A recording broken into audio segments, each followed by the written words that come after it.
శ్రీ సత్యసాయి జిల్లా ధర్మవరం ఉగ్ర లింకుల కేసులో పోలీసులు దర్యాప్తు ముమ్మరం చేశారు.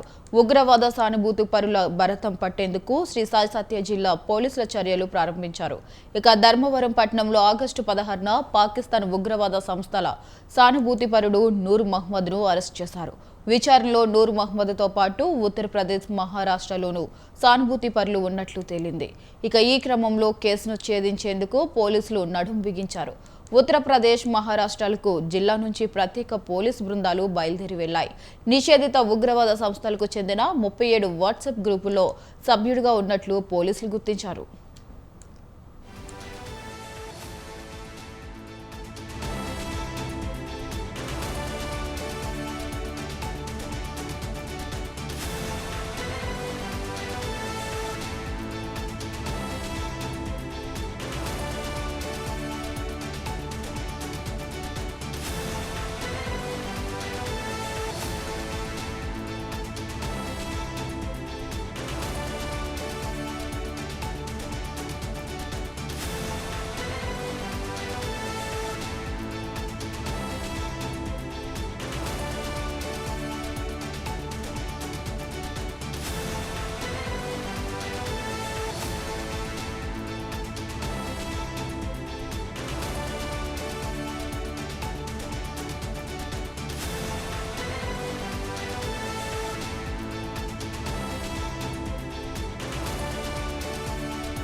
జిల్లా ధర్మవరం ఉగ్ర లింకుల కేసులో పోలీసులు దర్యాప్తు ముమ్మరం చేశారు.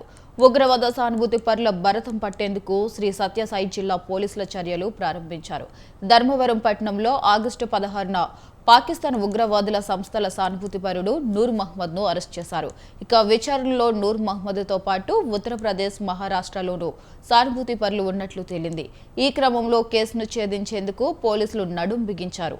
ఉత్తరప్రదేశ్, మహారాష్ట్రలకు జిల్లా నుంచి ప్రత్యేక పోలీస్ బృందాలు బయలుదేరి వెళ్లాయి. నిషేధిత ఉగ్రవాద సంస్థలకు చెందిన 37 వాట్సాప్ గ్రూపుల్లో సభ్యుడిగా ఉన్నట్లు పోలీసులు అయితే గుర్తించారు.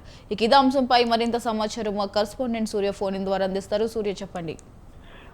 వైశాలి, శ్రీ సత్యసాయి జిల్లా ధర్మవరం పట్టణంలో ఆగస్టు 16న పాకిస్తాన్ ఉగ్రవాద సంస్థలతో సంబంధాలున్న నూర్ మహ్మద్ ను అరెస్ట్ చేయడం జరిగింది.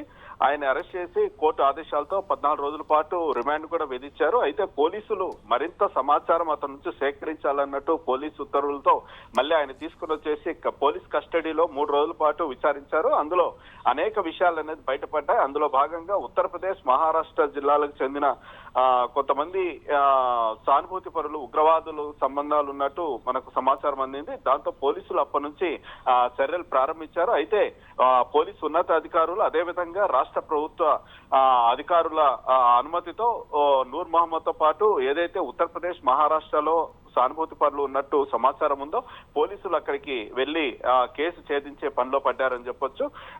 గతంలో ధర్మవరంలో దాదాపుగా ఆగస్టు 16న లోనికోటకు చెందిన నూర్ మహ్మద్ ఒక బిర్యానీ హోటల్లో ఆయన వంట మాస్టర్ గా పనిచేస్తాడు. అయితే అనుమానం రావడంతో కొన్ని కీలక సమాచారంతో పోలీసులు అతని ఇంటి మీద దాడి చేయడంతో కొన్ని నిషేధిత సంస్థలకు చెందిన దాదాపుగా 37 వాట్సాప్ గ్రూపుల్లో అతను సభ్యుడిగా ఉన్నట్టు తేలింది. అదేవిధంగా అతని నుంచి 7 మొబైల్ ఫోన్లు స్వాధీనం చేసుకున్నారు. అదేవిధంగా ఒక కీలకమైన సాహిత్యానికి సంబంధించిన పుస్తకాలు కూడా తీసుకోవడం జరిగింది. దాంతో ఎన్ఐఏ, ఇంటెలిజెన్స్ అధికారులు కూడా పూర్తిగా పోలీస్ కస్టడీలోకి తీసుకొని 3 రోజుల పాటు అతను విచారణ చేశారు. ఏదైతే చట్టవిరుద్ధ కార్యకలాపాలకు, దేశద్రోహం తదితర అంశాలకు సంబంధించిన సెక్షన్ల కింద కూడా కేసులు నమోదు చేసి అరెస్ట్ చేసి ఆయన్ని జైలుకు పంపించడం జరిగింది. అయితే అతను ఉగ్రవాద సంస్థలతో తరచుగా వీడియో కాల్స్ మాట్లాడుతూ, చాటింగ్ చేస్తూ అనుబంధం కొనసాగిస్తున్నట్టయితే గుర్తించారు.